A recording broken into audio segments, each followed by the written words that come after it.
Bom dia a todos. Vamos dar início ao nosso evento, nosso seminário aqui do Observatório da Inovação e Competitividade da USP.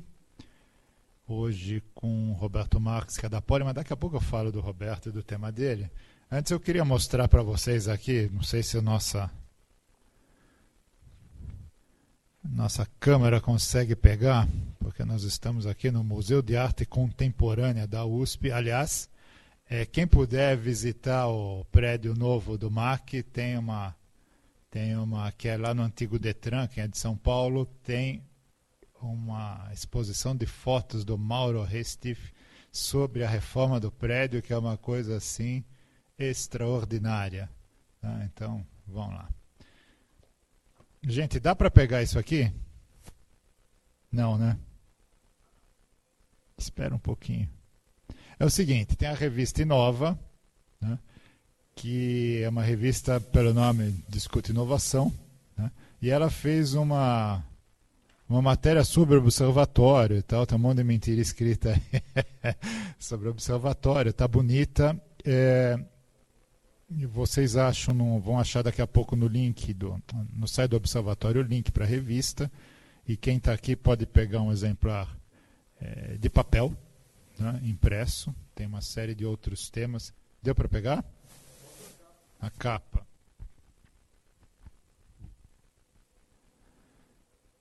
Ok.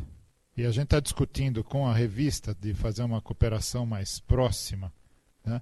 E eventualmente, talvez, por exemplo, os nossos apresentadores passam um textinho curto, né? E a revista ajuda a divulgar o trabalho e as atividades, etc. Tá? Qual que é o site? É R-Inova, é isso não? revinova.com.br revinova.com.br, vocês acham lá a matéria também, tá bom? Bom, obrigado, Celso, que é o editor da revista, trouxe aqui pra gente. Bom, então agora vamos ao Roberto. Roberto é da Poli, do Departamento de Engenharia de Produção. Ele trabalha com a indústria automobilística há um bom tempo, né? E de um tempo para cá ele está metido com, digamos assim, novas tecnologias de motorização, vou simplificar, tá? Discutindo um pouco híbridos elétricos, etc. E o que tem a ver um pouco também com mobilidade e pega para... Tem ganchos aqui. Na plateia nós temos um especialista em mobilidade, seu Orlando Strambi, tá? Que está convidado para vir no outro dia aqui fazer um seminário sobre mobilidade, novas tecnologias de mobilidade estrito sensu, né? Tá? Então a gente já vai marcar com você uma data, tá bom, Orlando? A gente tentou o Orlando várias vezes, ele foge, ele escorre aí, parece sabonete, mas tudo bem. Então, isso, estava prevista a presença do Olímpio, da CETESB, ele teve um problema, tá? E precisou ficar na CETESB, então ele mandou um e-mail pedindo desculpas, que ele não vai conseguir estar presente, tá? Mas Olímpio, esperamos em outra oportunidade contar com a sua presença. E você depois, se você não tiver agora ao vivo, depois no site do Observatório você ouve e assiste, né, o que foi do seminário. Então, Roberto, obrigado pela presença. Bom dia a todos. Eu queria começar agradecendo o convite do Mário para fazer essa palestra, esse debate com vocês todos aqui presentes e o pessoal que está pela internet. Roberto, só antes de começar, uma coisa eu esqueci. Oi. Está desligado? Tá ligado? O meu tá ligado. Eu esqueci desculpe cortar, mas os nossos internautas, se vocês quiserem fazer perguntas, comentários, etc., por favor, utilizem o e-mail IEA, tudo junto, iearesponde@usp.br, tá? Tá aqui no micro, a gente vai receber diretamente a pergunta, a questão, tá? Mas vocês, por favor, façam isso rápido, porque a internet tem um trânsito, né, que não é... Talvez seja tão complicado quanto o de São Paulo ou do Rio, mas as coisas não chegam imediatamente. Depende onde você está, em qual provedor você está, isso vai para os Estados Unidos, volta, etc. Tá? Então tem... então cuidado com o que escreve também, tá? Porque segundo a nossa plateia ao vivo aqui física, tá? Pode ter interceptação aí. Bom, é isso. ia@responde@usp.br. Roberto. Bom, então, eu agradecendo o convite e fazendo uma breve introdução aqui, o Mário tem toda a razão quando ele diz que eu tenho me dedicado bastante à indústria automobilística e, de fato, tenho feito isso há muitos anos. E de um tempo para cá, tenho que ser sincero para dizer que é anterior a maio e junho, né, quando as manifestações aí na cidade de São Paulo e em outras cidades do Brasil começaram, eu e colegas meus, alunos meus, começamos a perceber que a questão da indústria automobilística, ou os estudos da indústria automobilística não podiam deixar mais de ignorar a questão da mobilidade, ou seja, não dá para estudar somente ou se preocupar somente com o produto, com a tecnologia embutida no produto, ou complementarmente, o que foi sempre um interesse meu há muito tempo, as estratégias das montadoras ou das autopeças, as estruturas, as maneiras pelas quais essas empresas se organizam, seja na área da operação, produção, seja na área da engenharia, mas também associar esses estudos, de alguma forma, à questão do uso do automóvel, né, ou dos outros veículos. Portanto, ignorar a questão da utilização, dos grandes dilemas de utilização dos veículos, quando se estuda a indústria automobilística, é algo que, ao meu ver, e de colegas meus que compartilham dessa mesma posição, é algo que não dá mais para se fazer.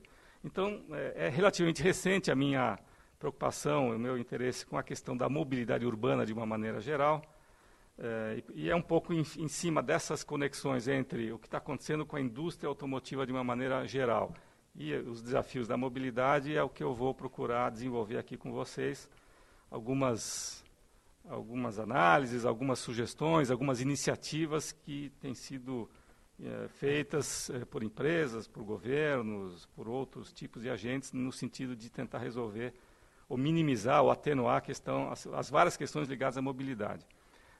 A mobilidade é um tema bastante, não é novo do ponto de vista da preocupação da academia e mesmo no campo da prática.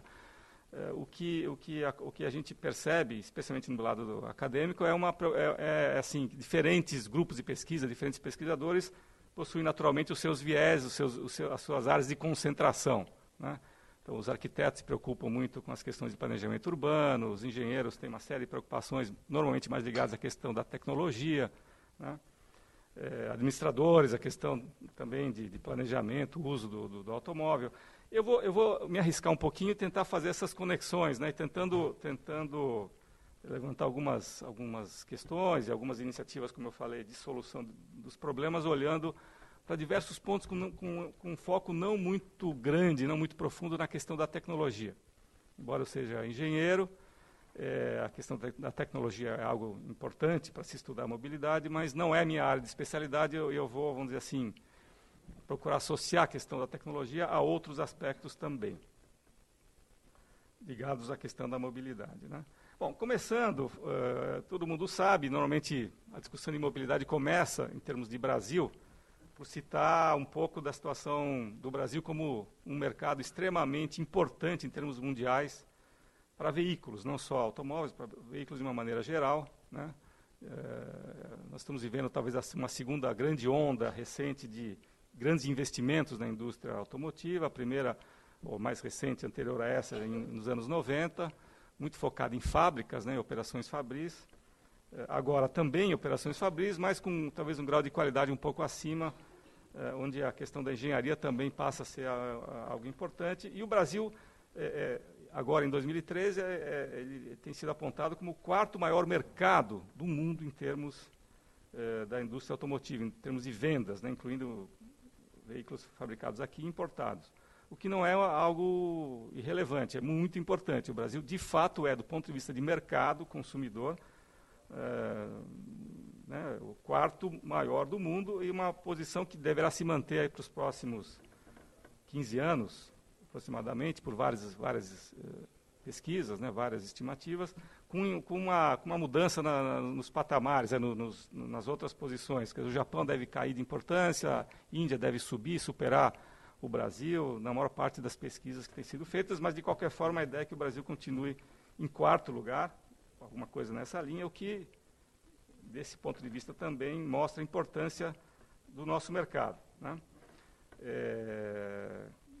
Então, o Brasil está investindo, está ampliando a sua produção de 3,8 milhões de veículos vendidos em 2013. A expectativa é que se dê um salto para 5,8 milhões em 2020. São expectativas com todos os erros associados e incertezas associadas a essas projeções, mas tudo indica que seremos e continuaremos a ser um mercado extremamente importante, né?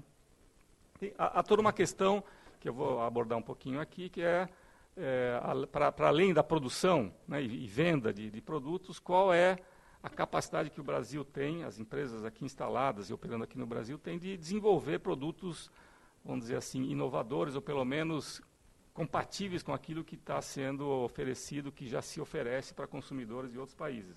Essa é uma questão muito importante que tem tudo a ver também com a discussão de mobilidade, né? A questão da mobilidade hoje se coloca, assim, basicamente, uma primeira questão com todo esse aumento da produção, né, com toda a importância que o Brasil já tem, que vai continuar mantendo, com esse crescimento de produção e de vendas, como esses veículos, e eu estou falando de uma maneira geral, veículos de uma maneira geral, vão circular no Brasil, né? Especialmente em cidades grandes e algumas não tão grandes, né, sei lá, eu diria que em dezenas de cidades brasileiras hoje, não só nas grandes capitais, a questão do tráfego, da dificuldade de locomoção, é um fato para 2013, para hoje, né? Então, se hoje, com 3,8 milhões de automóveis vendidos, nós temos esses problemas, vamos dizer, um pouco mais concentrados na região sul, sudeste, mas não só nessas regiões, em muitas cidades até consideradas médias, o problema de tráfego, de mobilidade já se coloca de maneira muito forte. Como isso vai se desenvolver, essas dificuldades vão se desenvolver ou não, né, até que ponto conseguiremos soluções ou minimização desses problemas para um horizonte de médio e longo prazo, né? Então, a primeira questão que eu vou procurar trabalhar um pouquinho quais são as condições reais para que a frota prevista e o crescimento da frota prevista de automóveis ou de veículos de uma maneira geral terá para circular de uma maneira minimamente compatível com a expectativa de quem usa esses veículos, né?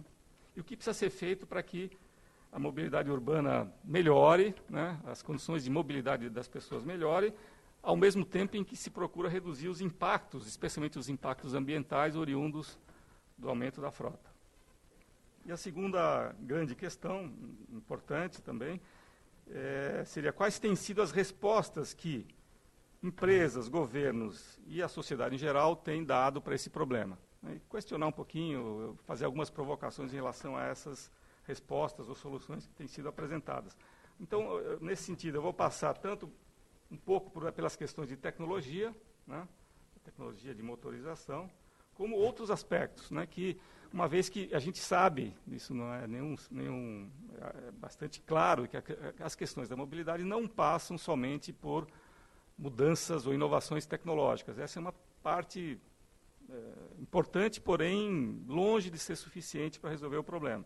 Tá? Há todo um conjunto de questões de natureza legal, né, uma legislação que precisa ser trabalhada ou retrabalhada, ou se avançar nas questões legais. Tá? Há um conjunto de, vamos dizer assim, de iniciativas que envolvem governo, estratégias, políticas, prioridades, né, escolhas políticas em relação ao que priorizar numa grande metrópole como São Paulo, em termos de desenhar as questões de mobilidade, abrir espaço para um tipo de modal ou outro tipo de modal. E alguns aspectos ligados à questão de como se tem utilizado uma combinação de tecnologia, negócios novos, usos diferenciados de veículos e de formas de contratação no sentido de resolver esses problemas. Todos esses aspectos, né, e esse é o risco da minha abordagem, que é uma abordagem que vai passar por esses vários aspectos, né, mas que, ao mesmo tempo, eu imagino que sejam fundamentais os esforços de integrar soluções que envolvam esses vários aspectos, né? Papel de governo, o impacto, a evolução tecnológica, os usos diferenciados de veículos. É por aí que a gente vai conseguir avançar contribuições, vamos dizer assim, marginais ou eventualmente mais substantivas, mas que se preocupem com a interseção entre essas diferentes iniciativas, é que vai nos levar a algum tipo de avanço na questão da mobilidade. Tá? Então, o primeiro ponto, as condições para que essa frota crescente circule e a questão ambiental, né? Circule de maneira a não agredir de forma acentuada ou minimizar os aspectos dos danos ambientais que um aumento da frota possa ocasionar, né? Então, como a mobilidade urbana precisa ser melhorada do ponto de vista dos desafios, né? Bom, o primeiro ponto é que daquele aumento de frota que se prevê, aumento das vendas que se prevê para 15 a 20 anos, se espera, há uma expectativa que o Brasil consiga, vamos dizer, para conseguir produzir ou comercializar um número cada vez maior de automóveis, que haja um aumento das exportações, né? Então, nem tudo que vai ser produzido aqui poderá ser consumido aqui no mercado. Esses números são muito grandes para que possa ser absorvido pelo mercado local. Então, há uma expectativa que o Brasil consiga exportar mais automóveis para outros países, outros mercados, né? Para isso, precisa haver uma adequação, vamos dizer assim, das questões da tecnologia. Tem que ser carros que os outros mercados, vamos dizer, estejam dispostos a consumir, que sejam, vamos dizer assim, tenham algum diferencial em relação a outros possíveis concorrentes nesse campo da exportação, né? A expansão da frota, há uma expectativa dessas várias pesquisas que mostram esses números, né, de que há um espaço muito grande para que ainda se cresça frotas em cidades menores e no Nordeste, né? No Nordeste, onde os números de veículos por habitante oferecem um potencial de crescimento maior do que no Sul e Sudeste, que é onde tem acontecido tem sido as regiões responsáveis pelo aumento do consumo, da compra desses veículos, né? Porém, essa possibilidade de que, vamos dizer, o centro de gravidade do consumo, da compra de automóveis, se mova do Sul e Sudeste para Norte ou regiões centrais do Brasil, tem restrições, né, por questões de renda. A renda está muito concentrada aqui no Sul. Então, as pesquisas que mostram esse potencial de crescimento fora dos grandes centros, elas apresentam também algumas dúvidas em relação à viabilidade delas, né? O que, do ponto de vista de mobilidade urbana, portanto, muito provavelmente o número de carros vai continuar a crescer, até um certo momento em que haja esgotamento mais crítico desse número, que os problemas de tráfego, de trânsito fiquem insuportáveis. Portanto, a preocupação de mobilidade, certamente para os próximos anos, vai ficar muito mais concentrada nas grandes cidades, nas cidades médias aqui da região Sul e Sudeste, né? O mesmo se pode colocar em relação às questões de poluição, né? Então, do ponto de vista, assim, o que está acontecendo já aqui já na cidade de São Paulo e um pouco também em outros lugares como Rio e outras capitais, é um movimento que é muito perceptível e bastante difícil de se questionar, de começar a se dar uma importância maior ao transporte coletivo, né, com restrições cada vez maiores ao uso do carro. Isso me parece que é um movimento que começou a ganhar mais importância, vamos dizer assim, nas mentes das pessoas, de uma maneira geral, de um ano para cá, especialmente com as manifestações aqui em São Paulo e no Rio, de maio e junho. Mas é um movimento que é uma hipótese, é um princípio que tende a ganhar importância na cabeça, nas mentes das pessoas, né? Ainda a gente vê aqui e ali restrições a esse tipo de prioridade, de priorizar o transporte coletivo, mas me parece que esse é um processo de mudança comportamental, de mentalidade, que tende a acontecer de uma maneira cada vez mais flagrante, né? Então, esse é um ponto de partida, acho que nós não temos como fugir nos grandes centros urbanos, né? Então, olhando um pouquinho para as frentes de preocupações e, ao mesmo tempo, que resultam em frentes de possíveis soluções para o problema da mobilidade, olhando de um lado o aspecto tecnológico, de outro lado as questões legais, de outro lado iniciativas ligadas à estratégia, esforços de planejamento urbano. E, por fim, a quarta frente, né, o incentivo ao uso inovador dos veículos de uma maneira geral. Eu queria comentar, então, um pouco tendências, ou o que tem sido veiculado, o que tem sido apresentado como soluções para o problema da mobilidade. Né? Do ponto de vista da tecnologia, né, acho que não há dúvida de que precisamos de veículos mais eficientes e menos poluidores. Né? Isso é algo que, do ponto de vista de mobilidade, isso é fundamental. Então, redução do tamanho dos carros e dos seus componentes, especialmente de motor, né? Aumento da eficiência desses carros, especialmente dos motores. Esse é um caminho que tem sido seguido aí de uma maneira bastante forte, né? Ou uma tendência bastante forte. Né? O uso mais eficiente da tecnologia embutida no carro e do próprio carro, o veículo de uma maneira geral. Dentro dessa linha de aumento da eficiência de carros menos poluidores, uma das saídas, ou uma das vertentes do ponto de vista da tecnologia é o surgimento o ressurgimento dos veículos elétricos, dos motores elétricos ou híbridos, né?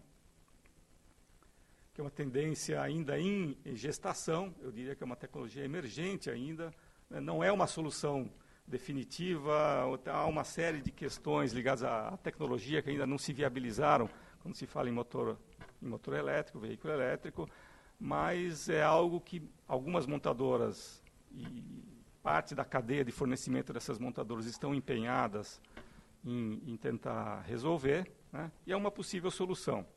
Então, a gente sabe que existe tanto o veículo elétrico puro, né? onde o veículo vai ser somente movido, a força motriz vai ser gerada pela energia elétrica somente, né? E a alternativa híbrida, que é uma mais, vamos dizer assim, já mais presente em alguns mercados, o Brasil chegando devagarzinho também, uma frota muito pequena aqui no Brasil de veículos híbridos, onde há uma combinação, né, com várias possibilidades de combinação entre a existência de um motor elétrico com um motor tradicional, ou não tão tradicional assim, de combustão interna. Então, essa é uma, do ponto de vista da tecnologia, uma vertente de solução. Uma outra, bastante importante, não menos importante, vamos dizer assim, de realização e de visualização de resultados talvez até mais imediata, e não excludente à anterior, de veículos elétricos e híbridos, é o esforço de melhoria dos motores a combustão interna, ou seja, a melhoria da tecnologia que prevalece hoje em dia no mundo inteiro ainda, né? Ou seja, há também esforços praticamente de todas as grandes montadoras do mundo, e suas cadeias de produção, e outros atores dessas cadeias, no sentido de tornar os veículos a combustão interna veículos ou motores mais eficientes. O motor talvez seja o principal foco desse tipo de esforço, né? Então, motores que pesam menos e, portanto, consomem menos combustível, que têm um rendimento maior, né? E que tenham inovações tecnológicas que levem a um aumento da eficiência no sentido global desses carros. Além dos motores, há também todo um campo de possibilidades no sentido de se tornar os carros mais leves, não só diminuindo o volume, o tamanho e o peso dos motores, mas com a utilização de outros materiais em carrocerias, em todo o resto do veículo, né? E, por fim, ainda na linha das inovações tecnológicas, há uma tendência crescente em se colocar mais conteúdo de eletrônica, mais componentes eletrônicos nos carros, né? Nos veículos de uma maneira geral. Seja do ponto de vista de, com a eletrônica, viabilizar um melhor funcionamento, um funcionamento mais eficiente do motor e a conexão do motor com outros subsistemas do carro, seja também no sentido da eletrônica viabilizar um apoio ao motorista, o apoio ao condutor, no sentido de melhorar as informações que esse condutor tem, no sentido de procurar melhores rotas, identificar postos de gasolina, serviços de uma maneira geral, ou seja, a conexão entre entre as condições de uso e, vamos dizer assim, a infraestrutura, os trajetos, os recursos que o motorista pode encontrar ao longo de uma viagem, ao longo de uma rota, né? Então, são frentes que estão sendo trabalhadas, diferentes montadoras têm diferentes ênfases em relação a volume de pesquisa, volume de desenvolvimento, e como esses volumes de pesquisa e desenvolvimento acarretam lançamentos com características, né, diferenciadas, né? Hoje em dia se considera que montadoras como Honda, especialmente a Toyota, são líderes neste momento em relação à motorização elétrica, mas a Renault é uma empresa que está também mundialmente investindo bastante nesse sentido. Outras empresas estão investindo mais no aumento da eficiência dos seus motores tradicionais, mas de uma forma geral, as montadoras elas investem em todas essas frentes com diferentes ênfases, mas todas essas frentes estão abertas, todas essas frentes são necessárias de serem trabalhadas no sentido de pensar, vamos dizer assim, o veículo do futuro. E, de alguma forma, a questão da redução da poluição, redução das emissões, está presente em todos esses desenvolvimentos, né? Então, esse é um aspecto, vamos dizer, muito grosseiramente falando, a tecnologia embutida nos veículos, ela hoje oferece essas grandes perspectivas em termos de desenvolvimento, em termos de investimento, pelas quais se pode, de alguma forma, obter uma melhoria na mobilidade, né? Então, veículos menores ocupam menos espaço nas ruas, nas estradas, veículos mais eficientes consomem menos energia, seja elétrica, qual for, né? Isso, de alguma forma, tem implicações sobre a questão da mobilidade. Mas a mobilidade depende de muitos outros aspectos além desses, né? Como eu falei, as questões de uso, né? A questão de propriedade, a questão de facilidade de se ter acesso a outros tipos de formas de locomoção que não sejam exatamente o uso do carro individual. Então, sobre isso que eu queria comentar um pouquinho. Uma outra frente, além da tecnologia, é a frente legal, né? A frente legal, ou seja, as leis, as legislações pelas quais, especialmente governos, delimitam e definem regras pelas quais produtos devem ser desenvolvidos e colocados em operação, é uma força motriz que interfere fortemente na questão da inovação e no caminho pela qual as empresas seguem, né, ou se baseiam para definir investimentos, características de produtos, né. Então, o papel legal, o papel dos governos, especificamente nessa questão legal, é extremamente relevante, né, para entender o que está sendo feito, o que não está sendo feito, para onde vai essa indústria e para onde a gente pode pensar possíveis soluções do ponto de vista de mobilidade urbana. Então, o que tem acontecido de uma maneira geral no mundo todo, né, com diferentes graus de intensidade, e no Brasil isso já tem sido observado também, isso tem sido objeto de preocupação dos governos, do governo federal especialmente, mas não só, por exemplo, estabelecer exigências mais estritas, né, mais fortes em relação a emissões, né, com todo um caminho no sentido de oferecer ao longo dos próximos anos uma série de padrões internacionais que as empresas que aqui operam, aqui pretendem comercializar produtos, devem seguir, né? Padrões em relação à segurança, né? Padrões em relação especialmente à eficiência energética. O aumento da eficiência energética é um driver fundamental de desenvolvimento e inovação da indústria automobilística de uma maneira geral, né? Depois eu vou falar um pouquinho, a gente não tem tempo a ideia não é fazer um aprofundamento desse ponto, mas recentemente, a questão de um ano, um pouco menos, o governo brasileiro lançou um programa chamado Inovar Alto, que se baseia fundamentalmente, especialmente, em uma série de características, uma série de detalhes, mas a ideia é, vamos dizer assim, incentivar ou quase obrigar as empresas que aqui operam, que aqui querem não só operar, mas pelo menos vender produtos, a cumprir, vamos dizer assim, exigências bem maiores ou significativamente maiores do que até então existiam do ponto de vista de eficiência energética. Carros mais eficientes do ponto de vista energético são carros mais modernos que vão ter que embarcar, vão ter que introduzir tecnologias mais eficientes.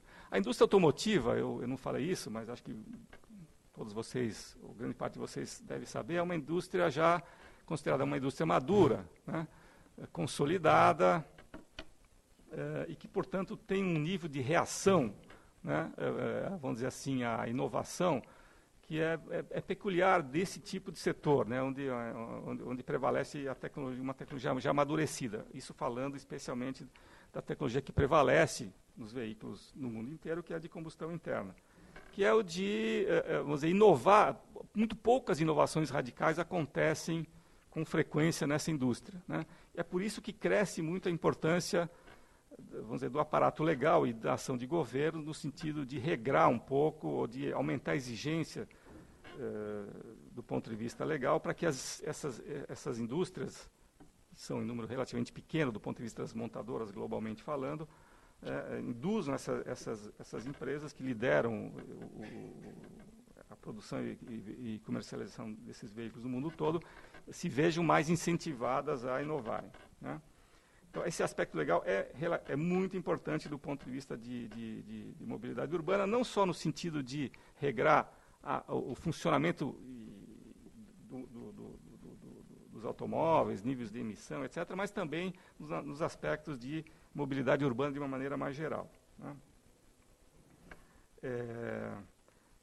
O outro ponto, o terceiro ponto, que é bastante importante no sentido de se procurar entender e, eventualmente, resolver ou solucionar ou minimizar problemas negativos da mobilidade urbana, é aquilo que eu estou chamando de iniciativas estratégicas.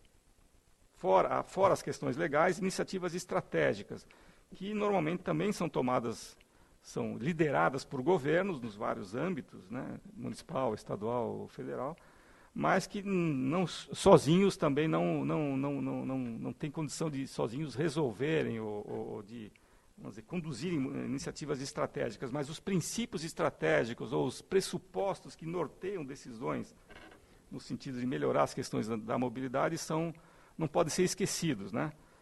Há escolhas estratégicas a serem feitas para que se procure dar um certo tipo de tratamento à questão da mobilidade. Não há soluções universais, não há soluções reconhecidamente interessantes para qualquer cidade, para qualquer país, né?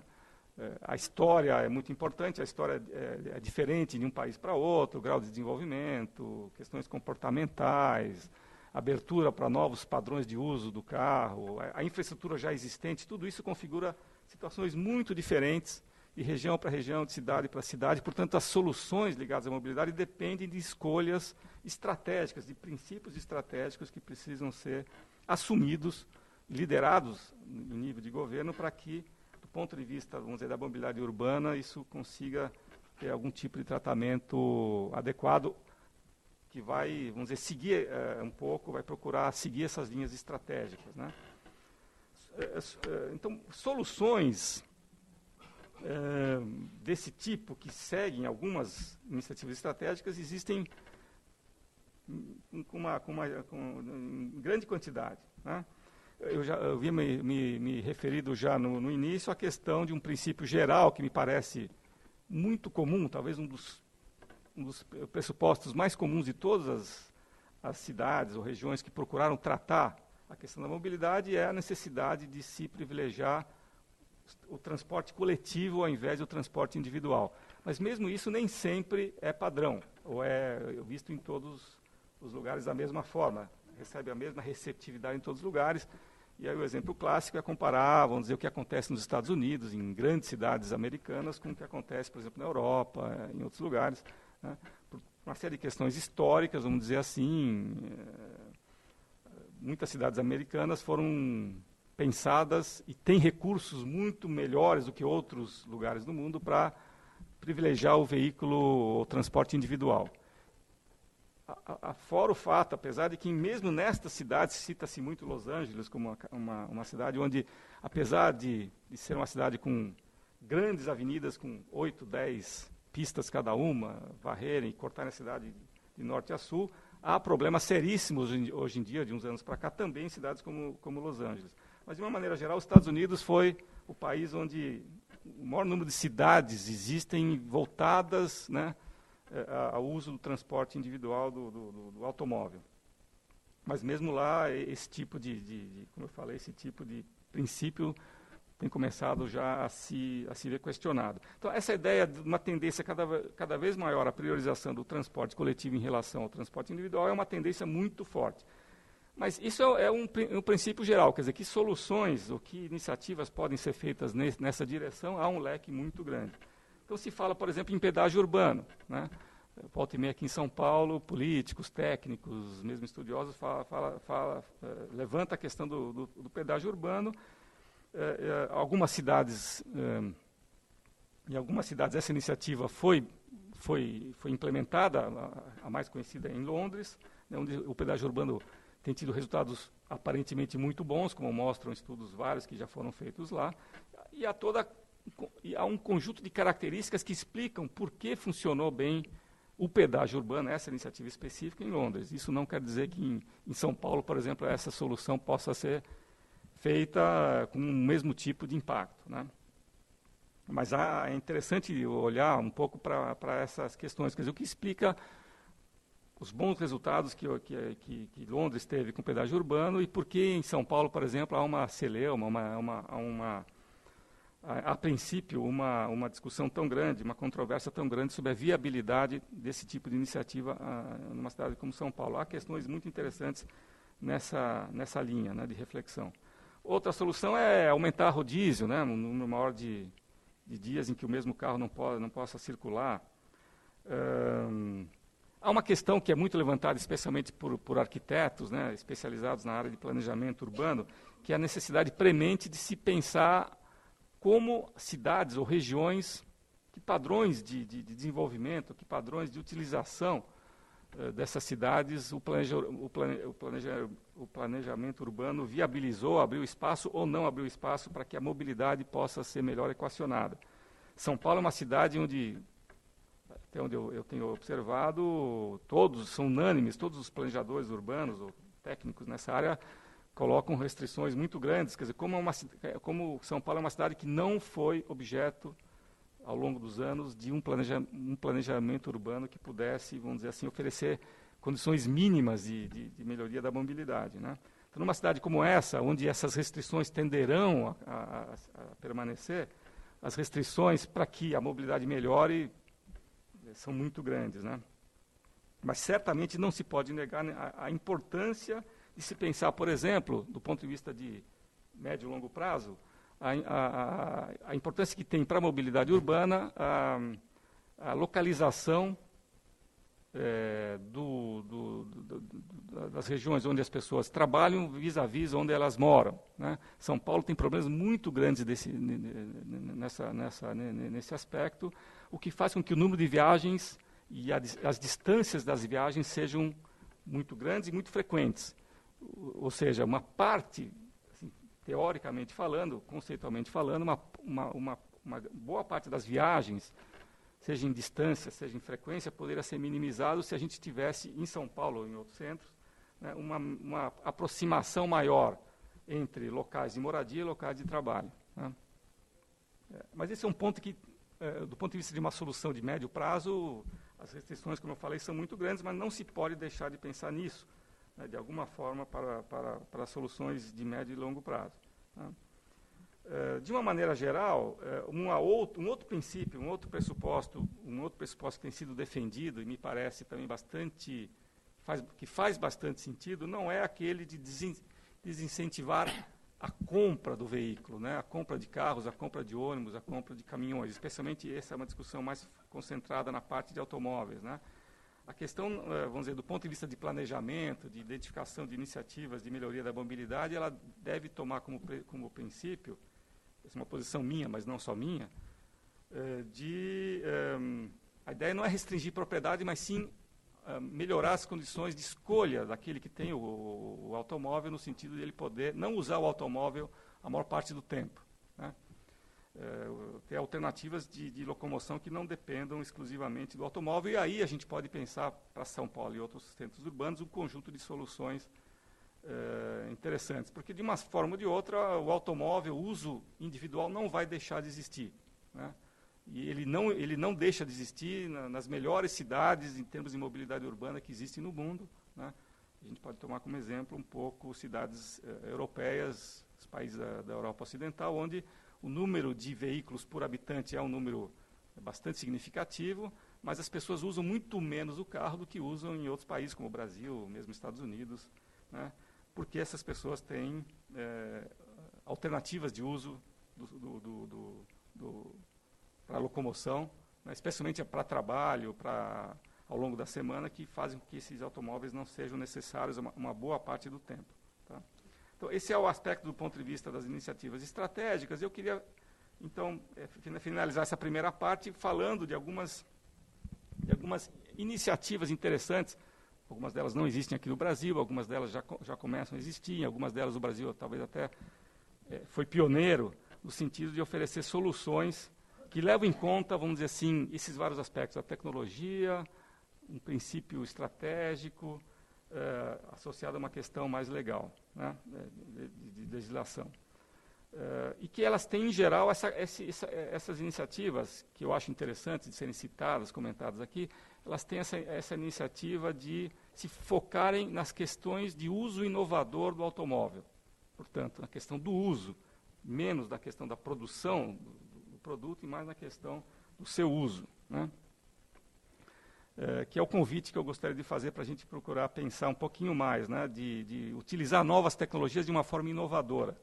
Né, quer dizer, incorporar, sem deixar, muito pelo contrário, né, de pensar nas novas tecnologias, nas inovações tecnológicas que estão, vamos dizer assim, em efervescência, em emergência nesse setor, mas associá-los de alguma forma a usos inovadores. Né. E o que eu chamo de uso inovador? Existem alguns exemplos. Algo que é interessante, um desses exemplos, que acho que vale a pena a gente pensar um pouco mais, e mesmo em termos de pesquisas, tentar desenvolver pesquisas, seja comparativas, do que tem sido feito em outros países, seja tentar formular soluções aqui para o caso brasileiro, eventualmente de São Paulo, é o caso do uso compartilhado de veículos, né? Chamado em alguns casos de car sharing, uso compartilhado do automóvel, que é uma forma de, vamos dizer assim, aumentar a eficiência do uso do automóvel, né? Mais pessoas utilizando o mesmo automóvel simultaneamente, né? Ou um uso mais intenso do mesmo automóvel para um número maior de pessoas, ou seja, pensar um pouco no caso do uso do automóvel em que você não tem um único proprietário que ou ele utiliza ou ninguém utiliza, né? E há algumas possibilidades distintas de se pensar a questão do uso compartilhado do carro. Uma delas é o de, por exemplo, algo que vários de vocês já devem ter visto, talvez participado, ouvido falar, das caronas, né, das caronas compartilhadas, em que você pode ter, por exemplo, via sites de internet, né, a possibilidade de você compartilhar o seu automóvel com outras pessoas, identificando rotas comuns, caminhos parecidos, né. É uma possibilidade. A outra é o car sharing como um negócio explorado por empresas, né? Ou seja, uma empresa que adquire, ou de alguma forma possui uma frota de automóveis e que, a semelhança do que hoje já existe, e é muito antigo, que é o aluguel de carros, né, é possibilitar, é como se fosse um aluguel de carro, só que normalmente hoje o aluguel de carro ele é visto como, quer dizer, o período mínimo de locação é de um dia, né, ou de algumas horas durante o dia. Dificilmente se aluga um carro por um período menor do que, sei lá, meio período ou um dia. Normalmente esse é o padrão da locação. A ideia do car sharing é possibilitar uma espécie de um aluguel por períodos muito menores e o pagamento feito pela quantidade de tempo que se utiliza, horas ou meias horas ou eventualmente até minutos, né?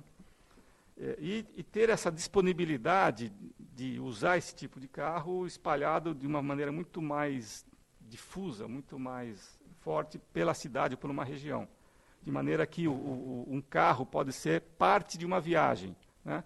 O uso do carro durante alguns minutos, para uma parte do trajeto, pode ser exatamente o que configura, vamos dizer assim, uma viagem mais longa, de alguém que mora, por exemplo, num local distante do centro onde ele trabalha, utiliza-se de um metrô, mais alguns minutos de carro e, eventualmente, mais um final de trecho feito a pé, né?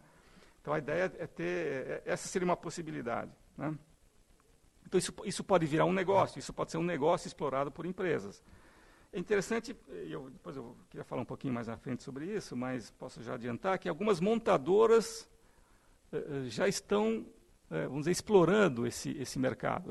E isso é interessante ver como algumas montadoras já visualizam no uso do carro uma possibilidade de negócio, portanto, de lucro, como não poderia deixar de ser. A Mercedes-Benz, talvez, salvo engano meu, é das montadoras, hoje em dia presentes aí no mercado global, aqui tem sido mais agressiva no sentido de criar uma estrutura para car sharing, e ele já tem isso, uma empresa dela, chama-se Car2Go. No Brasil nós não temos ainda, mas eu diria que umas 30, 40 cidades no mundo, mais na Europa, mais na Alemanha do que em outros países, mas há toda uma perspectiva de crescimento desse negócio por parte da Mercedes-Benz, explorando, né, logicamente, com os seus próprios veículos, né, o uso diferenciado do carro. Essa é uma possibilidade. Só para dar um outro exemplo de desdobramentos, da diversidade de possibilidades que existem em termos de car sharing, é o fato de que para algumas empresas que estão explorando esse serviço, esse tipo de negócio, essas empresas também aceitam que um indivíduo ofereça o seu carro, né, para compor, vamos dizer assim, a frota que essa empresa tem para oferecer o serviço de car sharing. Então, por exemplo, você tem o seu carro, você pode, durante a semana, durante alguns dias da semana que você não utiliza o carro, você pode ter uma renda extra oferecendo o seu carro para compor a frota de uma empresa que explora esse negócio, né. Possibilidades, né, alternativas. O objetivo aí, do ponto de vista de mobilidade, é reduzir o uso do carro de uma maneira individual, né. Há uma certa dúvida até que ponto, né, esse é um tipo de negócio, um tipo de uso que ainda é pouco significativo no mundo todo, mesmo naquelas cidades onde o seu uso é maior, vamos dizer assim, comparativamente. Então, há uma série de pesquisas que ainda precisam serem feitas, algumas já estão sendo feitas, no sentido de identificar se efetivamente o número de viagens, a utilização de carros diminui com esse tipo de uso, né, compartilhado. É lógico que esses resultados dependem, vamos dizer, da lógica pela qual esses usos são feitos, a lógica pela qual esses negócios são montados, preço, etc, etc. Mas eu queria acrescentar algumas experiências interessantes em que essa ideia de car sharing não é somente algo que se reduz a um grupo de amigos que compartilham o carro, ou a um negócio que algumas empresas, montadoras ou não montadoras, abrem. Mas isso tem sido também feito, esse uso, por exemplo, compartilhado do carro, a ideia do car sharing, tem sido também uma componente, vamos dizer assim, de negócio, mas que ao mesmo tempo é apoiado por prefeituras de algumas cidades, né? Então, o governo em algumas cidades, especialmente na Alemanha, que eu tenho registro, li algum material, tenho algum conhecimento a partir de leituras que eu fiz, de prefeituras, de cidades que procuram incorporar essa ideia de car sharing a um certo esforço de facilitar a mobilidade, dando benefícios, ou criando condições para que empresas explorem negócios de car sharing, e ao mesmo tempo obrigando essas empresas que têm algum tipo de benefício, algum tipo de facilidade na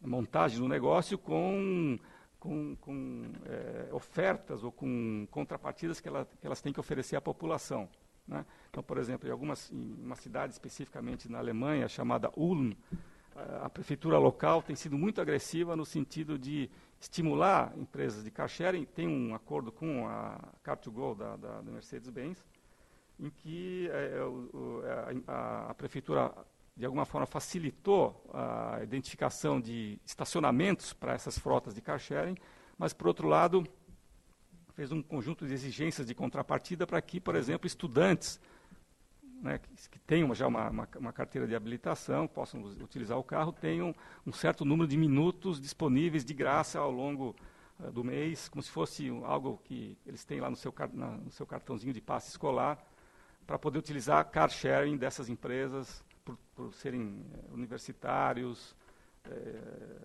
e com isso facilitar a sua mobilidade urbana também. Só estou dando um exemplo bem simples, mas a ideia é que, em alguns casos, a gente tem visto os poderes, né, públicos, né, vamos dizer assim, interferindo e regulando esse tipo de um certo tipo de tratamento da questão da mobilidade que envolvam negócios e através de legislação, através de incentivos, consigam, vamos dizer assim, junto com empresas, melhorar as questões de mobilidade urbana das cidades, né?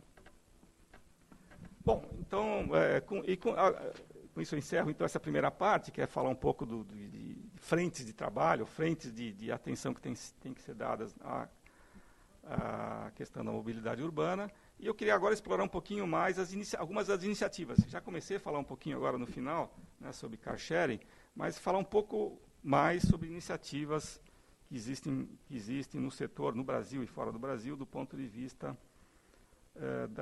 de serem soluções para o problema da mobilidade, com todo um espaço ainda a ser melhor estudado em termos de até onde essas iniciativas conseguiram resultado, quais são as restrições, qual o alcance para o futuro delas, né?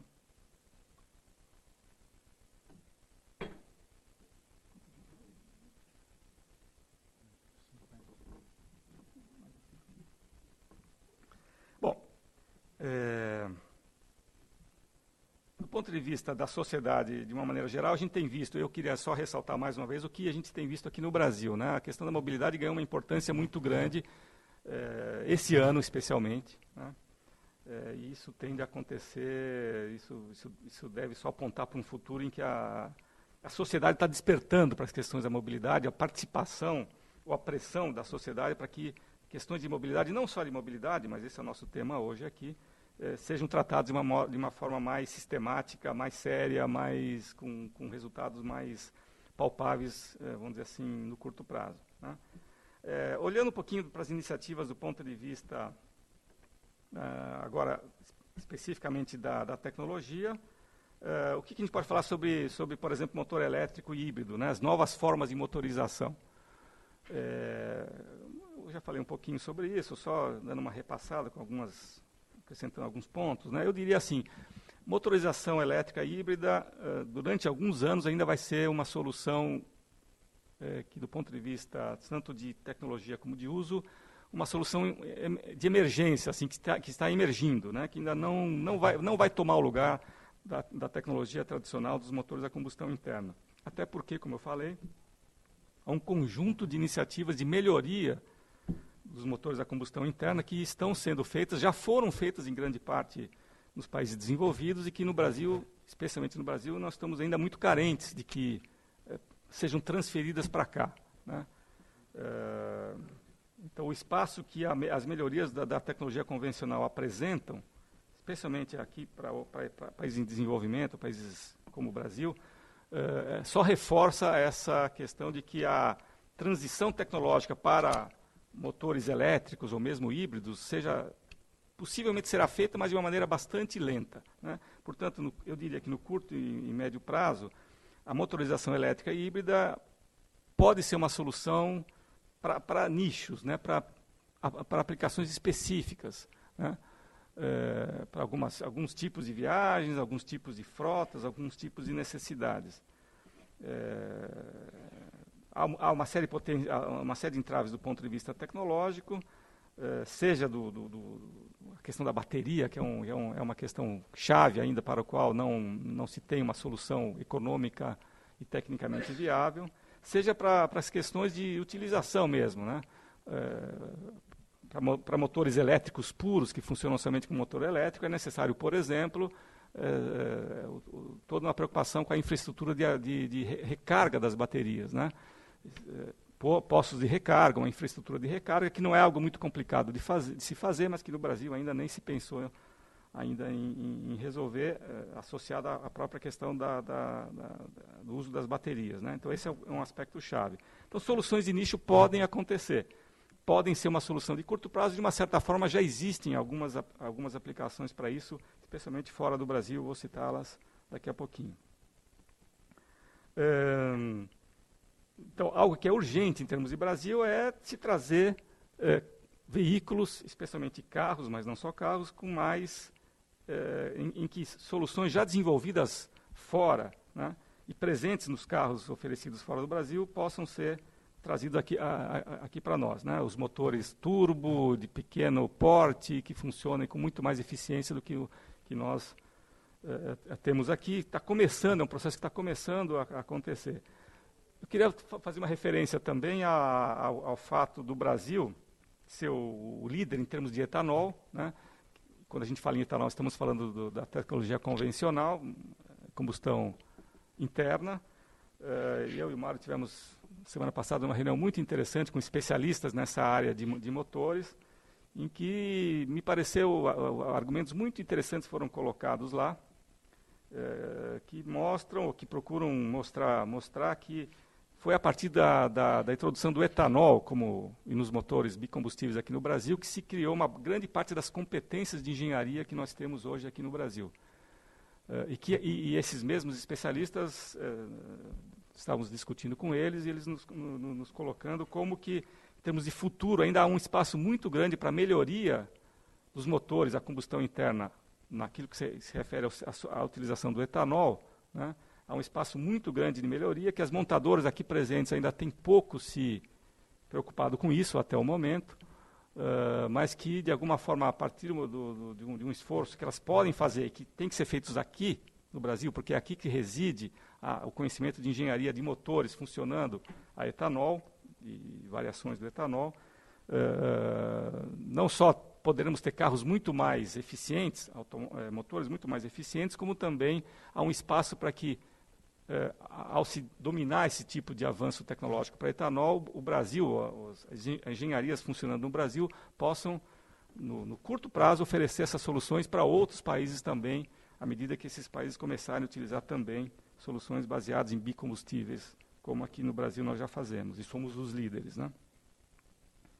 Do ponto de vista, vamos dizer assim, tecnológico, só para fechar, há todo um conjunto do ponto de vista mais futurista, de experiências que estão sendo feitas no sentido da eletronização dos veículos, né? Então, por exemplo, o carro sem motorista. Semana passada, ou essa semana, os jornais aqui de São Paulo mostraram experiências sendo feitas lá na Universidade Federal de São Carlos, com carros que se movem sem motorista, carros automatizados. Essa é uma tendência de futuro, mas um futuro que talvez para algumas aplicações de nicho nem sejam tão futuristas assim, mas tem a ver com a eletronização dos veículos, a capacidade dos veículos, de uma maneira autônoma, poderem localizar vagas em estacionamento, poderem se movimentar com uma autonomia muito maior, ou pelo menos que possam oferecer insumos de informação em tempo real para o motorista poder melhorar suas condições de utilização, né? Falando um pouquinho mais sobre outras iniciativas além do car sharing, né? Ou baseadas em car sharing, alguns de vocês devem conhecer iniciativas que já existem e funcionam aparentemente bastante bem em cidades como Paris, né? Em que um negócio explorado por uma empresa privada que criou a marca Autolib oferece car sharing para os cidadãos parisienses ou para qualquer cidadão que queira utilizar esse serviço. É muito fácil de ser utilizado e baseado em carro elétrico.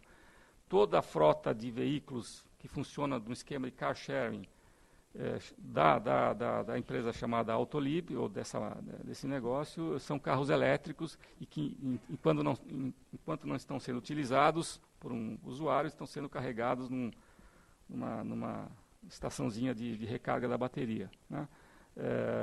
Com muitos pontos, restrita somente a Paris, mas com um nível de utilização aparentemente bastante grande. As primeiras pesquisas que estão sendo feitas lá mostram, e tem resultados bastante interessantes. Algo um pouco diferente, ao mesmo tempo muito interessante, que tem sido feito em cidades como Berlim. A Alemanha é um país que lidera, a meu ver, essas iniciativas, vamos dizer assim, mais integradas de mobilidade. Berlim é uma cidade muito voltada para soluções inovadoras em termos de mobilidade, diferentemente da experiência da Autolib, que é basicamente um negócio privado, com muito pouca conexão com os outros modais de transporte. Em Berlim, de novo, por iniciativa de governos, por iniciativa especialmente da prefeitura local, existe um projeto chamado B-Mobility, que é, vamos dizer assim, liderado pela empresa de trens da Alemanha chamada Deutsche Bahn, com apoio da prefeitura local, que procura aumentar, vamos dizer assim, a utilização de vários modais de transporte de acordo com as necessidades dos usuários em termos das viagens que eles fazem. Então, com o mesmo bilhete, por exemplo, com o mesmo cartão, tipo bilhete único aqui que nós temos aqui em São Paulo, se utiliza trem, bicicleta, do tipo car sharing, com ônibus, com a utilização de próprios automóveis nesse esquema de car sharing, tudo isso, vamos dizer assim, coordenado ou conectado com uma participação de uma entidade pública, com a prefeitura local e uma entidade federal, que é a empresa de trens, né, federal na Alemanha. Então, experiências muito interessantes sendo feitas, por exemplo, nessa cidade, né. Uma curiosidade aqui no Brasil, a gente recentemente ficou sabendo, isso eu não sabia, mas só para vocês terem uma ideia de alguma coisa que já está disponível para nós aqui no Brasil, a Mercedes-Benz do Brasil tem um programa chamado Vem Comigo. Né? O que é esse... Alguém de vocês aqui da plateia conhece isso? Já tinha ouvido falar? Parece a música do Taiguara. Pode até ser, mas o Vem Comigo brinca com a palavra van, né? Van, é um negócio, vamos dizer assim, explorado pela Mercedes-Benz em conjunto com uma empresa de turismo, em que o Vem Comigo é um conjunto de vans, né, Mercedes-Benz, obviamente, em que você pode, pela internet, isso já está disponível, você pode reservar um lugar numa van como essa para assistir shows, para ir a um conjunto de eventos que acontecem aqui na cidade de São Paulo. E é um tipo de... É como se você... uma espécie de uma lotação que tem conforto muito maior e que você pode reservar um lugar só, 2 lugares só, né, e não é necessário fazer a lotação ou a reserva ou a utilização de uma van inteira, né. E você pode eventualmente propor, com algumas poucas pessoas, a utilização desse mesmo serviço, contrata tudo pela internet. Algo muito simples, muito pequeno ainda, mas que mostra o que eu quero mostrar com esse tipo de exemplo.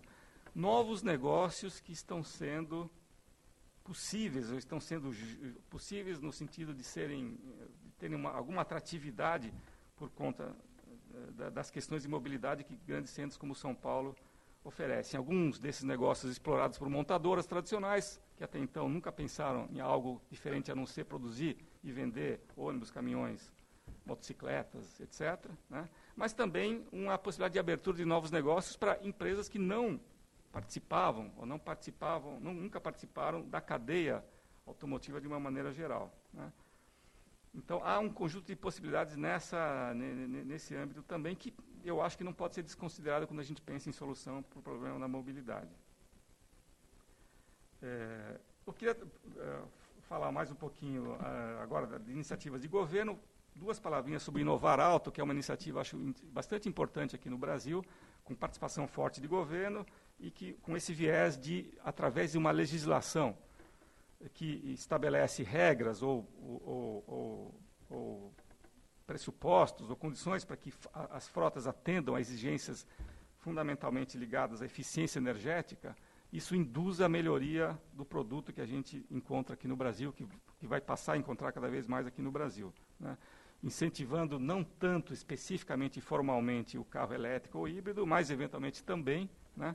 O Inovar Alto é uma iniciativa que, como eu havia comentado antes, tem 1 ano mais ou menos aqui no Brasil, um pouco mais de 1 ano, e que procura não só melhorar o automóvel, os veículos que nós estamos podendo comprar e poderemos comprar no futuro, como também fortalecer, ao mesmo tempo, a engenharia local, né, e a produção local aqui no Brasil. Então, eu não tenho tempo agora de comentar sobre isso, mas é uma iniciativa que, do ponto de vista de impactos que pode ter na mobilidade, e que, eu diria, podem ser complementadas por outras iniciativas correlatas ou complementares, em que o governo toma a frente desse processo, é algo que nós não podemos deixar de pensar e considerar quando se enfrenta efetivamente o problema da mobilidade e se busca algum tipo de solução.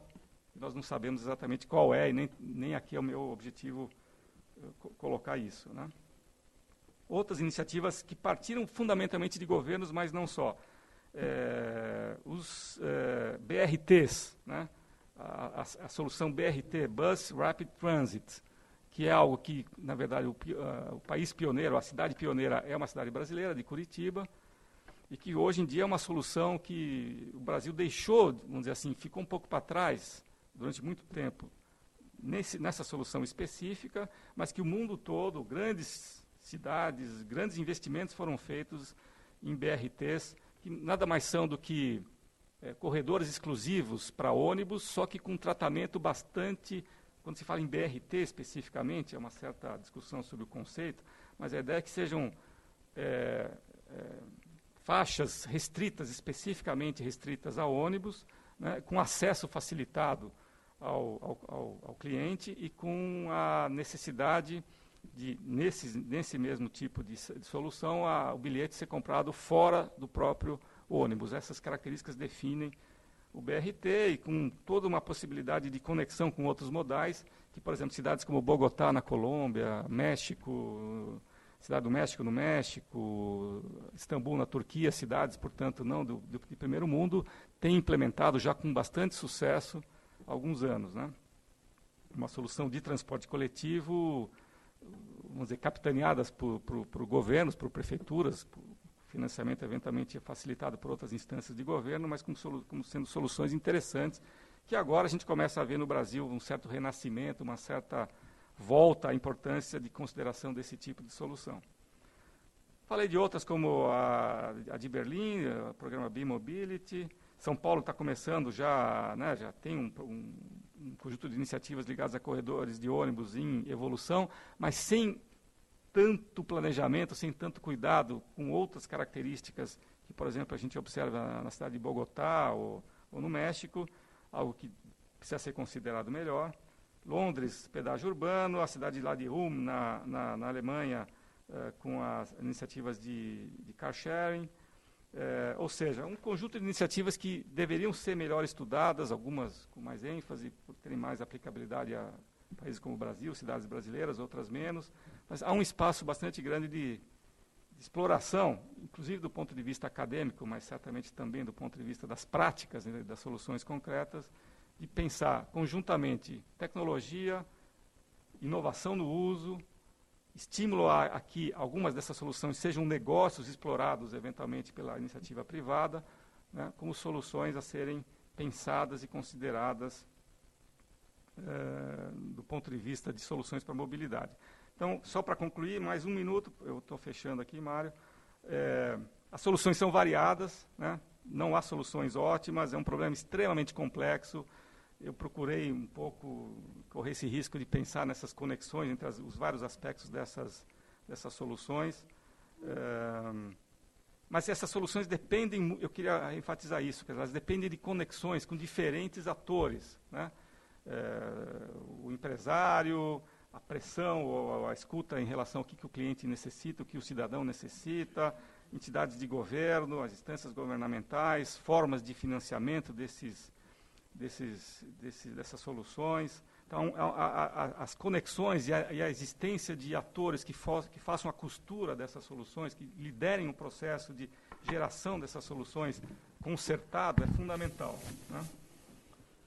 E a sociedade é fundamental para que pressione nessa direção, na direção das soluções que efetivamente sejam as mais eficientes, né? E o fato de que essas pressões vão contribuir para uma mudança de mentalidade, porque também há uma questão cultural envolvida, né? O uso muito forte do automóvel de uma maneira individualizada, em grande parte, é resultado de uma cultura que se criou, que se sedimentou ao longo dos anos, no Brasil, por exemplo, mas não só no Brasil, e que pensar de forma diferente e passar a ser favorável a outras iniciativas que não sejam necessariamente frontalmente contrárias ao uso individualizado do carro, mas que comece a considerar outras questões, a questão da democracia do uso do espaço urbano, passa por mudanças de mentalidade, mudanças culturais, que são mudanças, nós sabemos, não acontecem facilmente, né? Elas dependem de um certo tempo de maturação, de exemplos, muitas vezes de conflitos, né? Mas que deverão acontecer, ou eu gostaria que acontecesse, são necessárias para fortalecer o espaço aberto para que soluções efetivamente de mobilidade possam surgir, né? E é isso, eu queria agradecer então a oportunidade e colocar aí um tempo para perguntas, comentários dos presentes e do próprio Mário. Obrigado. Obrigado. Antes de a gente abrir, tem aqui umas perguntas que eu já sintetizei, mas antes disso, alguns comunicados. O primeiro é que o senhor Leonardo Lins, depois de ter defendido o seu mestrado, Leonardo Lins é o responsável pela engenharia data aqui no Observatório. Tá? Foi aprovado no doutorado de Sociologia aqui da USP, o doutorado não é mais o mesmo, mas tudo bem, tá certo? Continua assim. Ele acha que o Atlético Mineiro vai ganhar mais alguma coisa, mas aí cada um com as suas ilusões, tá certo? Então, parabéns, Leonardo. Para quem está assistindo aí, está vendo um lugar diferente, nós estamos no auditório do Museu de Arte Contemporânea, no espaço da cidade universitária, porque o Instituto de Estudos Avançados fica no prédio da reitoria, e o prédio da reitoria está com um uso alternativo. Tá? Está com alguns visitantes lá que acho que gostaram do prédio. Tá? Então lá dentro a gente não tem acesso. Inclusive todo o Engenharia Data está lá, espero que ele sobreviva. Né? Eu queria também já anunciar os próximos eventos, os 2 últimos seminários desse ano. O primeiro é logo na terça-feira, que é uma iniciativa do IPEA, né, que a gente vai retomar aquela discussão sobre escassez de engenheiros, falta de engenheiros, com uma forma um pouco diferente. Vai ser feito num conjunto, vai ser virtual, no seguinte sentido, vai ter gente em vários locais, tá, discutindo 3 textos sobre escassez de engenheiros. Tá? Aqui na USP vai ser na sala de videoconferências da Poli, que fica no prédio da administração. Então, quem quiser assistir presencialmente, pode ir lá. Não, desculpe. Vai ser na sala de videoconferências da produção, tá? Sala 224, segundo andar, do Departamento de Engenharia e Produção da Poli. Tá? Então, quem quiser assistir presencialmente, vá lá. A sala é bonita, não cabe muita gente. Tá? No site do IPEA, www.ipea.gov.br, logo na página inicial, vai ter o link para quem quiser assistir pela internet. Tá? Vai ter gente em Belo Horizonte, em São Paulo, em Brasília e nos Estados Unidos. O professor Carnoy, da Universidade de Stanford, é um dos debatedores. Tá? O Cláudio Moura Castro é outro dos debatedores. A ideia é ter mais um debate do que exposição sobre essa questão da escassez dos engenheiros. Isso é dia 5, terça-feira que vem, às 2 horas da tarde. A Tatiana está aqui me passando o script, né? Às 2 horas da tarde. Eu estou fazendo essa confusão de datas e horários, porque no dia 19 de novembro, a gente vai ter um outro seminário que também vai estar no esquema de teleconferência, que vai ser sobre manufatura aditiva, aquelas tendências, ou tem uns que chamam de...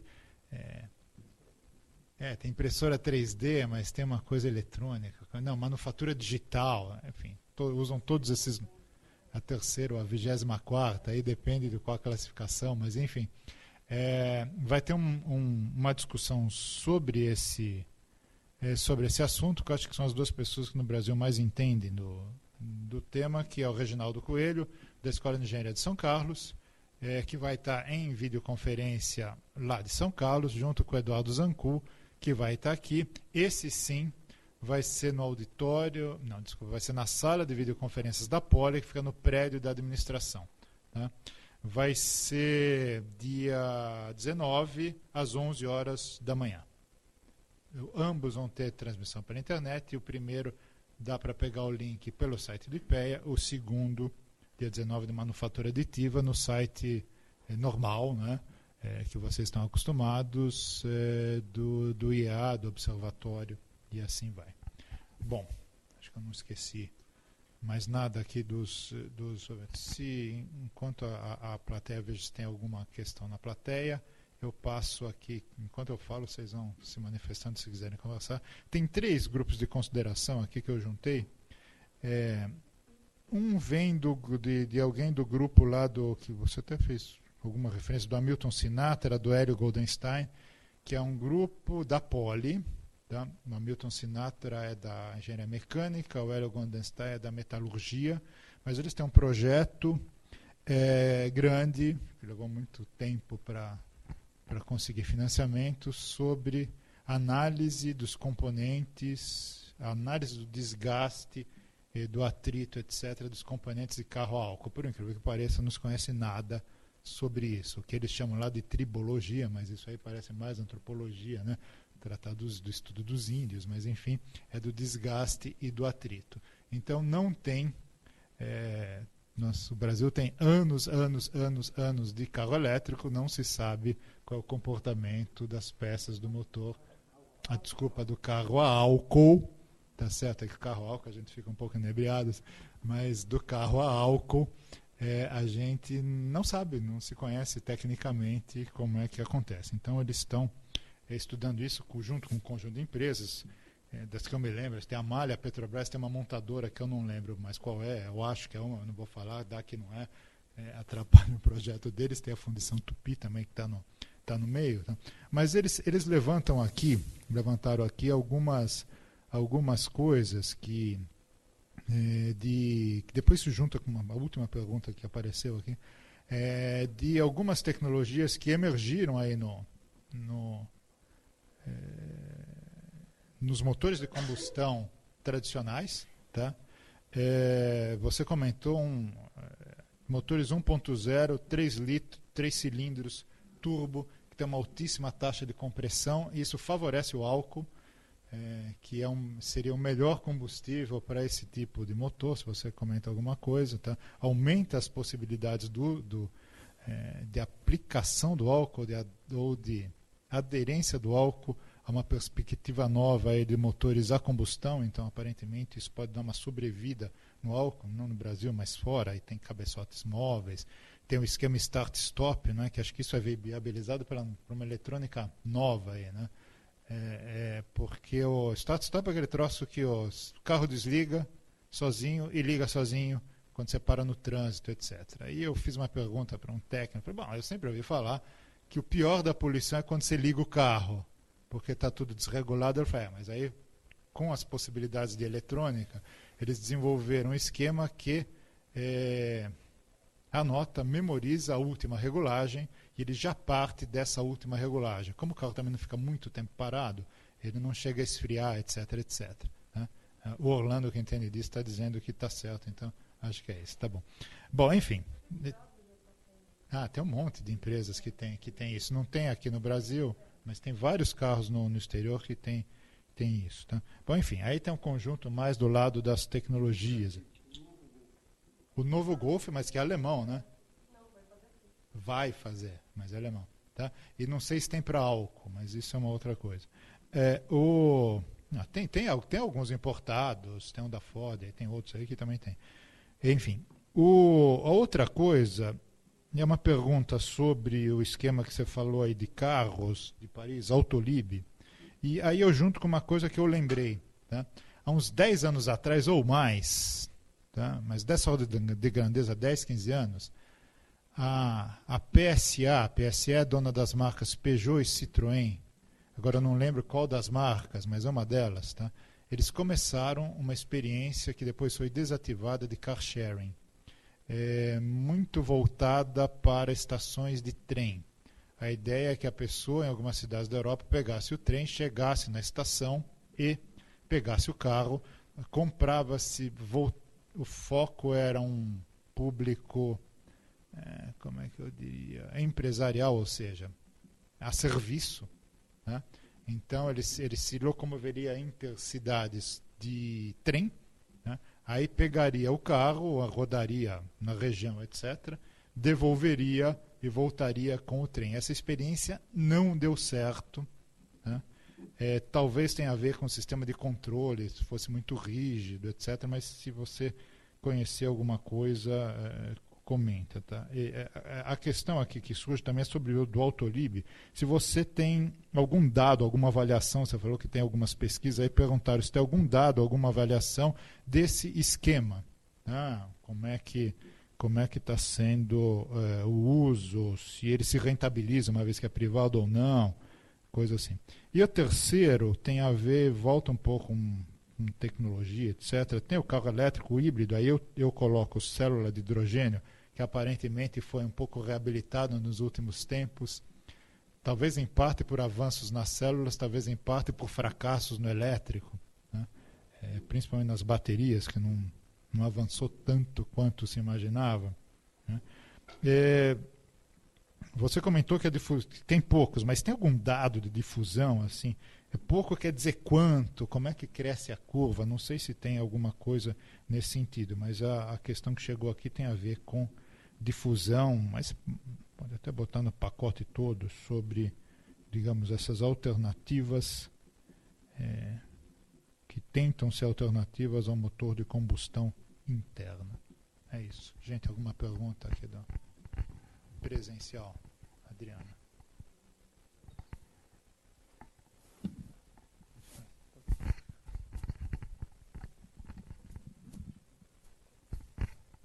Oi, bom dia ou boa tarde, né, a todos. Eu sou Adriana Marotti, eu sou professora aqui do Departamento de Administração da FEA USP.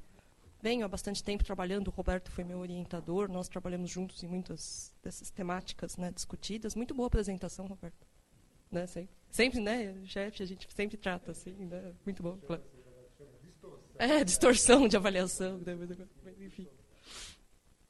Mas uma coisa que me chama a atenção, Roberta, quando você foi falando, mais do que um comentário até, né? Eu acho que dois fatos me chamaram a atenção quando a gente foi durante a sua fala, né? Eu acho que o primeiro é interessante, você até terminou falando nisso um pouco, sobre os mecanismos de governança mesmo, que podem ser adotados. O governo tem no Ministério das Cidades aquele plano nacional de mobilidade urbana, né? Mas eu não sei até que ponto ele está sendo efetivo, eu acho que é muito complexa realmente essa governança, que envolve vários níveis governamentais, municipal, estadual, federal. Na questão de regiões metropolitanas, isso é complexo, porque eu que venho lá da região do ABC, posso dizer que você tem que trabalhar com cidades diferentes, não existe mecanismos formais, legais. Então, acho que primeiro essa questão de como organizar todo esse arcabouço que envolve a indústria automotiva, por um lado, o planejamento urbano, são diferentes entidades até governamentais, diferentes ministérios, diferentes secretarias, enfim, que trabalham. Eu acho que essa articulação realmente eu acho que é chave para o sucesso de qualquer plano. E eu não sei até que ponto esse Plano Nacional de Mobilidade Urbana está surtindo resultados e efeitos. Acho que é uma pergunta interessante. E um segundo ponto que eu acho que no Brasil é fundamental, não aparece na literatura estrangeira, porque eu acho que não é um assunto assim talvez tão urgente quanto no Brasil, é o problema da logística de carga, do transporte de carga. O quanto que ele influi nessa problemática da mobilidade urbana. Considerando que aqui no Brasil 2/3 da produção, tanto agrícola quanto industrial, é escoada pelo meio de transporte rodoviário, eu acho que isso acarreta vários problemas. A cidade de São Paulo mesmo acaba sendo, mesmo com investimento em rodoanel, etc., mas até hoje ela é vítima, né, de problemas. Nós já vimos semana passada que um caminhão de carga aí se acidentou na Marginal, parou a cidade, né? Então, acho que essa é uma outra variável aí nessa equação já complexa. Acho que meus comentários são esses. Obrigada a todos. Bom, você, pelos comentários e perguntas, né, um pouco tem a ver com os riscos que eu corri quando eu decidi abordar esse tema dessa forma, assim, meio trabalhando com várias abordagens ou vários pontos de vista, né, que, de um lado, são fundamentais, eu acho, para tentar pensar em soluções, e, de outro lado, colocam um pouco que eu não conheço todos esses pontos com a profundidade necessária, né? Então, por exemplo, sobre logística de carga, é um problema fundamental aqui, como na cidade de São Paulo, mas talvez tenha pouca coisa, vamos dizer, a acrescentar em relação a isso, né? Mas pegando então alguns pontos, o Mário levantou alguns pontos aí que vieram das perguntas, mais na parte da tecnologia, né? De fato, o etanol, aquela reunião que nós participamos na semana passada foi muito elucidativa para mostrar ou para jogar luz um pouco em como no Brasil, especialmente, né, todo esse potencial de melhoria dos motores que funcionam com etanol, bicombustíveis, né, como isso, ao longo dos anos, últimos 10 anos ou mais, ficou estacionado do ponto de vista de desenvolvimento, né? Quer dizer, as montadoras, de uma certa forma, né, todas elas, né, hoje praticamente todos os motores lançados aqui no Brasil são, mesmo carros importados, né, eles são convertidos em bicombustível, mas a tecnologia desses motores, ela é muito concentrada na melhoria do funcionamento com a gasolina, né? Então, vamos dizer, os ajustes, os acertos dos motores, eles pouco levam em conta as diferenças de poder calorífico, de funcionamento do etanol vis-à-vis a gasolina, né? E ao que tudo indica, os conhecimentos, vamos dizer, a competência para se melhorar esses motores, né, para se fazer desenvolvimento desses motores, tentando encontrar, vamos dizer, ou uma regulação, ou mais de uma regulação que favoreça também o desempenho do motor quando ele está operando com álcool, né, ou incorporar mais as características do álcool nas regulagens dos motores, é algo que, embora o esforço para isso não seja algo impossível de ser feito, existe conhecimento para isso, tem sido efetivamente muito pouco considerado pelas montadoras, né, que de uma forma ou de outra não, vamos dizer assim, não comissionaram projetos para isso, né, até porque o mercado de automóveis no Brasil tem sido muito, vamos dizer assim, tem reagido muito bem, independentemente do ponto de vista dessas montadoras, desses desenvolvimentos, né.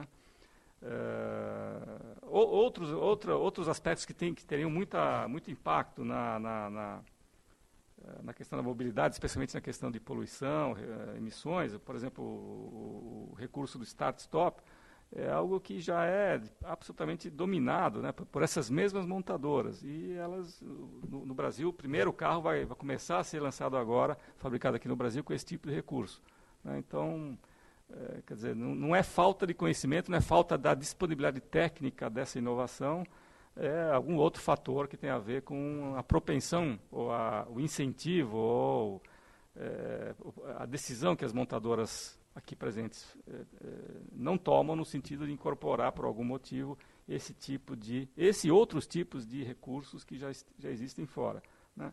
Então, hoje em dia, a gente, acho que é praticamente unânime, eu diria, praticamente unânime, não unânime, a conclusão ou a constatação de que no Brasil se pode ter carros muito melhores do ponto de vista de modernização, eficiência energética, recursos de segurança, prevenção de emissões, etc., em relação ao que se tem, né? A questão é custo, tributação, decisão da engenharia, mercado exigente ou não exigente, se o mercado exige isso ou não, né? Mas que os carros aqui oferecidos ainda estão aquém do que poderiam, que deveriam, né? Isso me parece cada vez mais quase que uma unanimidade, né? Ou seja, há espaço para isso e, de alguma forma, temos que buscar esse tipo de modernização tecnológica da frota, né? Até porque isso tem, havia comentado um pouco sobre isso, isso é de interesse das montadoras, por exemplo, a questão do álcool, eu tinha comentado isso durante a minha apresentação, se a gente conseguir, se as operações brasileiras, especialmente as engenharias aqui presentes, né, desenvolverem melhores motores do ponto de vista de melhorar o desempenho do combustível etanol, isso pode ser considerado uma vantagem competitiva em relação à engenharia brasileira destas mesmas montadoras, né? Isso pode ser algo que pode redundar em negócios ou receitas que essas montadoras podem oferecer, as aqui presentes, para outros mercados, né? Se tornar o aprofundamento do conhecimento sobre motor a etanol aqui no Brasil é uma vantagem competitiva que, no médio e longo prazo, pode se tornar algo muito interessante para as empresas, né? É de se pensar por que elas até agora não desenvolveram esse tipo de recurso, esse e outros tipos de recurso aqui no Brasil. Sobre Autolib e car sharing, Na verdade, eu não encontrei ainda um dado de pesquisa mais definitivo sobre os resultados, né? Algumas controvérsias, alguns trabalhos ou alguns depoimentos, não trabalhos tão rigorosamente desenvolvidos do ponto de vista de metodologia acadêmica, mostram que o Autolib ainda não é como negócio, ainda não se estabeleceu como um negócio extremamente lucrativo ou lucrativo. O fato é que ele é intensamente utilizado, né? A gente esteve algumas vezes em Paris conversando com algumas pessoas, alguns pesquisadores, e percebendo mesmo, sem grandes preocupações, vamos dizer assim, de rigor metodológico, que os carros são intensamente utilizados, né? E é interessante ver como que a empresa que explora esse negócio é uma empresa da área de logística, né? Ela não tem nenhuma relação direta com a cadeia automotiva tradicional. Ela é uma empresa que a grande parte do seu negócio está concentrado, seus lucros estão concentrados em oferta de serviços de logística de carga, né? E por algum motivo abriu esse empreendimento lá em Paris, com uma utilização bastante grande, e a se ver até que ponto isso, como negócio, vai se manter ao longo do tempo. Já tem um certo número de anos que está funcionando. E a principal crítica que se faz, né, a esse empreendimento, a esse tipo de car sharing, representado por essa solução específica que é o Autolib, é o fato que ela tem pouca conexão, vamos dizer assim, planejada, projetada com outros modais, né? Então, a localização, embora haja muitos pontos na cidade onde você pode utilizar e depositar o seu carro, vamos dizer assim, é um serviço em grande parte desconectado dos outros modais, metrô, ônibus. Quer dizer, muito poderia ainda existir em termos de desenvolvimento e integração do serviço de car sharing oferecido pela Autolib com os outros modais de transporte que a cidade também oferece. E isso é algo que a experiência de Berlim, especificamente, parece ser um contraponto, né? Há uma preocupação lá em Berlim de oferecer não só car sharing, mas outros tipos de conexão entre modais de transporte, com uma preocupação de projetar, a partir da necessidade das viagens, das diferentes naturezas de viagens das pessoas que utilizam a cidade e os meios de transporte da cidade, conexões mais integradas, né?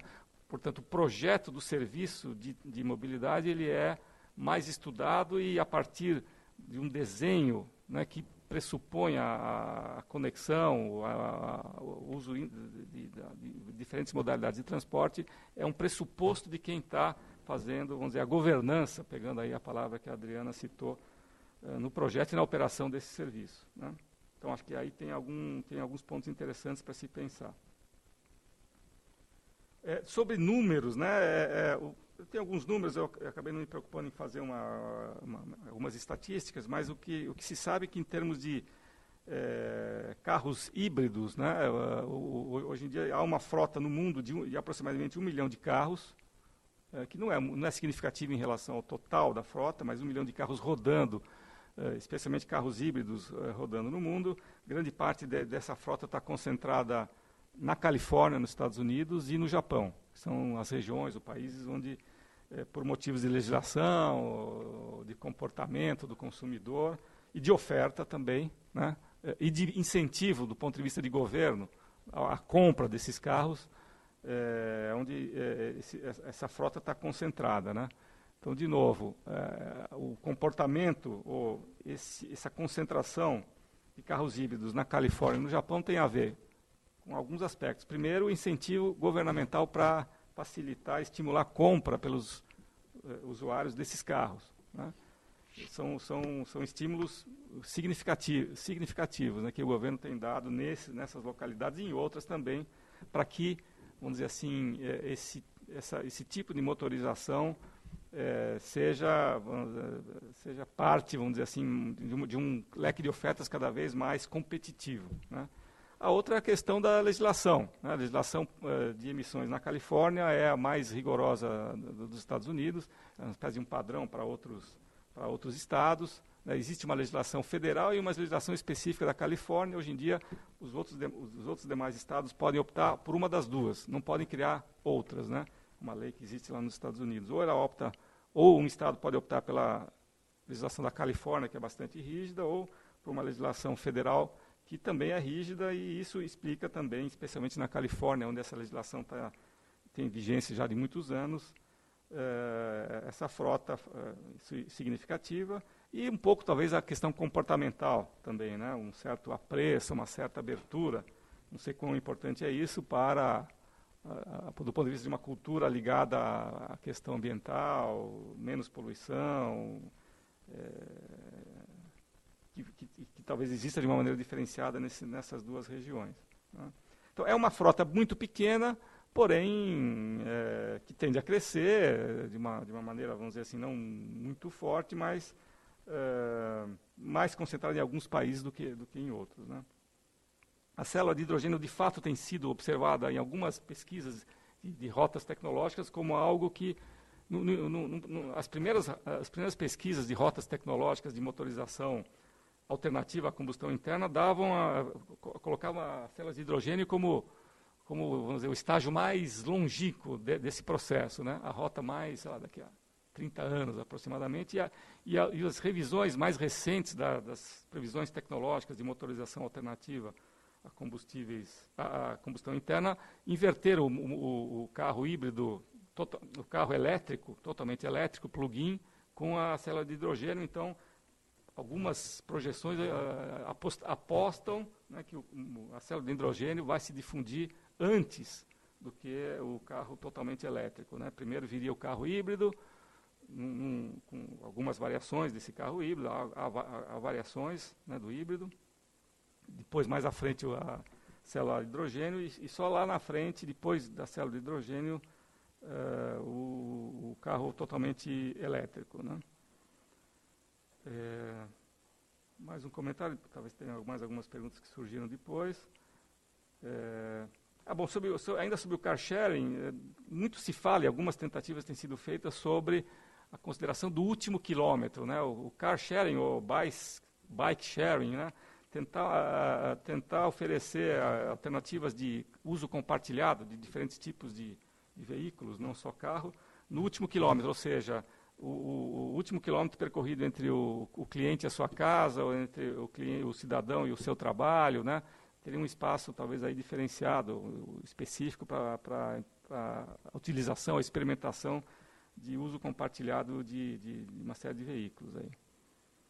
E mais só uma pequena palavra que eu conheço pouco sobre o efeito, a importância concreta do Plano Nacional de Mobilidade Urbana. Ele existe mesmo, uma iniciativa do Ministério das Cidades, que exige que as cidades com certo padrão, tamanho, etc., tenham planos de mobilidade urbana, né, específicos. Isso é uma exigência para a obtenção de alguns tipos de investimento. Mas, ao que tudo indica, eu não conheço muito bem essa área, mas ao que tudo indica, não tem sido algo que as cidades efetivamente tenham se preocupado não só em constituir esses planos, como de implementá-los, né? Por algum motivo, a importância concreta desse Plano Nacional de Mobilidade Urbana, a meu ver, o pouco que eu conheço, aí talvez outras pessoas possam comentar também sobre isso, a importância deles como indutor, né, de mudanças efetivas de melhoria da mobilidade, ou provocação dessas mudanças, tem sido pouco substantivo. Gente, dado o avançado da hora, e falando em motor e combustão, está na hora do combustível sólido, certo?